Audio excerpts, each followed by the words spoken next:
Assalamualaikum warahmatullahi wabarakatuh. Perkenalkan, saya Ulfa Humaira dengan NPM 2021 01500724 dari kelas R7K Universitas Indah PGRI. Di sini, dari mata kuliah Konseling Populasi Khusus, saya akan membahas tentang kajian anak dan perempuan berdasarkan observasi.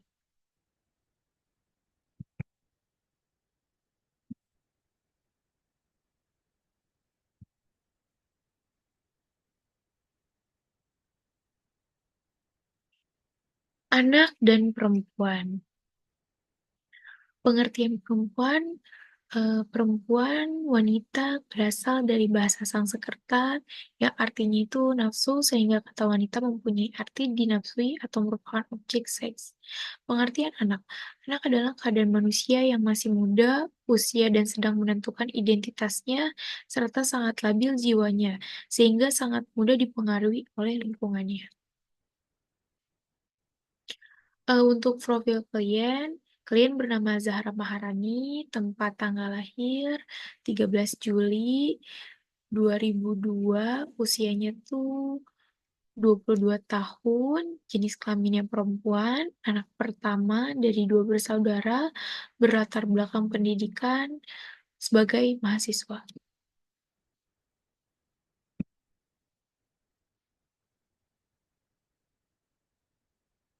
Deskripsi keadaan keluarganya klien. Zahra berasal dari keluarga sederhana Jakarta. Ayahnya adalah pegawai negeri sipil, sementara ibunya menjalankan usaha kecil-kecilan dari rumah. Sebagai anak sulung dari tiga bersaudara, Zahra dikenal sebagai anak yang bertanggung jawab dan sering membantu orang tuanya, serta menjaga adik-adiknya. Keluarganya, Zahra sangat mendukung pendidikannya meski dengan pengaturan keuangan yang hati-hati. Orang tuanya juga selalu menekankan pentingnya belajar dan kerja keras. Dukungan moral keluarga menjadi motivasi besar bagi Zahra untuk terus berprestasi dan menyelesaikan studinya dengan baik.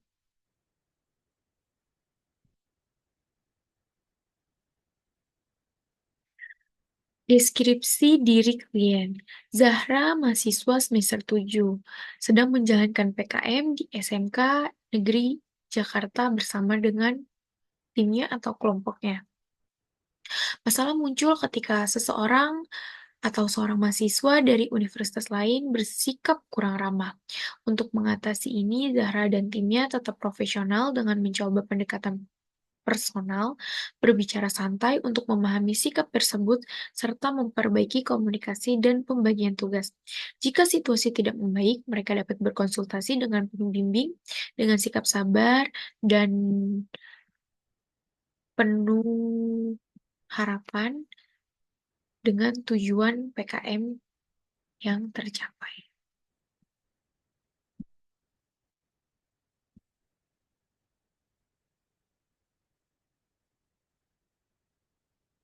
Untuk prognosisnya, yang A, kesulitan memulai percakapan. Untuk sekarang, klien enggan berkomunikasi dengan mahasiswa lain dari universitas lain. Dengan masa depan, klien akan sulit memulai pembicaraan. B, itu kesulitan mengontrol emosi. Sekarang klien mudah terganggu oleh sikap orang lain, terus mempengaruhi suasana hati dan tugasnya. Untuk masa depannya, jika tidak dikelola, klien bisa bereaksi negatif, mengancam profesionalisme dan hubungan kerjasama. Yang C itu gangguan konsentrasi. Sekarang klien sulit fokus pada tugas utama selama PKM, jadi masa depannya mungkin tertinggal dalam materi dan mempengaruhi hasil PKM. Diagnosisnya, situasi yang dialami oleh Zahra ini menunjukkan adanya tantangan komunikasi dan dinamika kelompok yang kurang kondusif selama pelaksanaan PKM.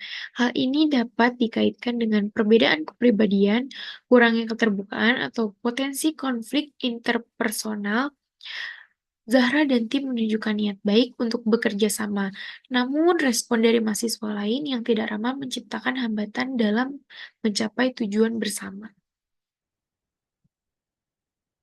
Kelemahannya yang pertama itu sulit berkomunikasi dengan orang lain, Jadi Zahra tuh sulit berkomunikasi dengan orang-orang di sekitarnya, terutama dengan mahasiswa dari universitas lain yang ikut dalam kegiatan PKM.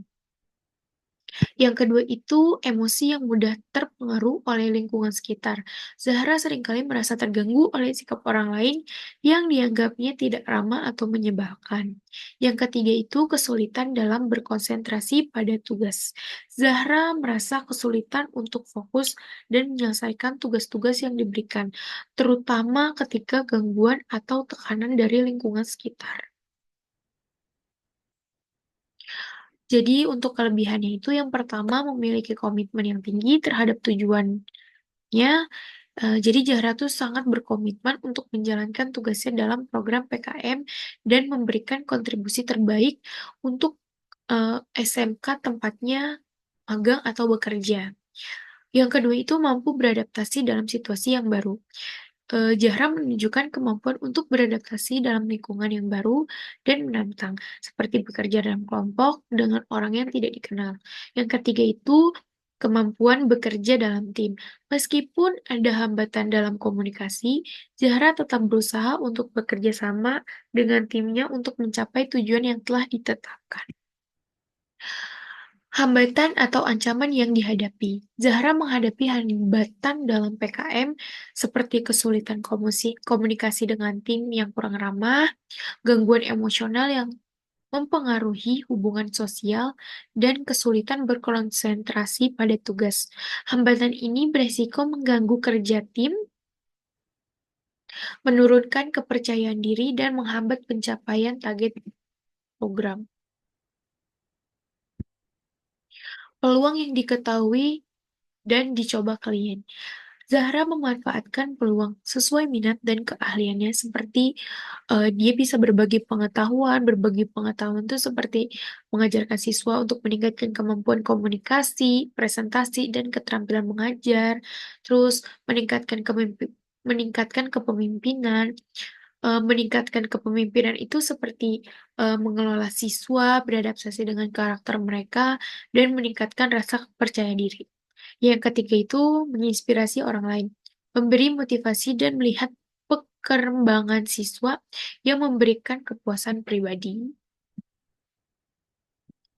Layanan konseling yang digunakan saat observasi yaitu, konseling individu. Tujuannya untuk memahami kondisi emosional, tantangan komunikasi, dan kesulitan konsentrasi Zahra, terutama terkait PKM dan hubungan sosial.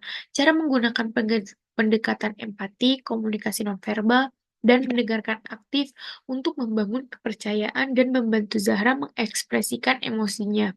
Manfaatnya tuh mengidentifikasi pemicu emosional, merancang strategi pengelolaan konflik, dan memberikan ruang bagi Zara untuk bagi pengalaman sosialnya.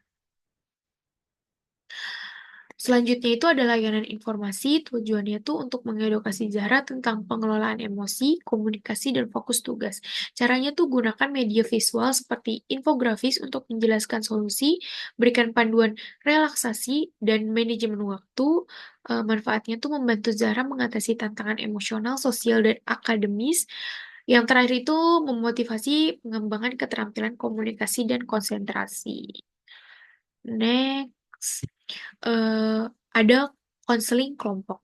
Tujuannya tuh untuk meningkatkan keterampilan sosial, kerjasama, dan interaksi Zahra dalam tim. Dengan cara sesi berbagi pengalaman dengan anggota PKM, diskusi tentang hubungan tim dan komunikasi efektif.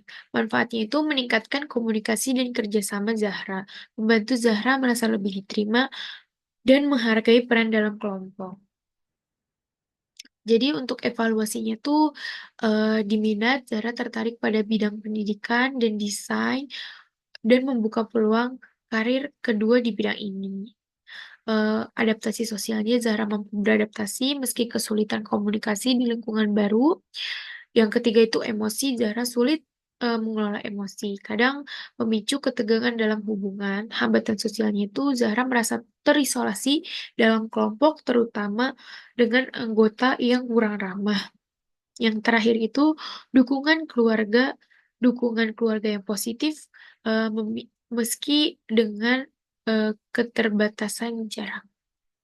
Sekian presentasi, kajian observasi saya, kurang lebihnya mohon maaf. Wassalamualaikum warahmatullahi wabarakatuh.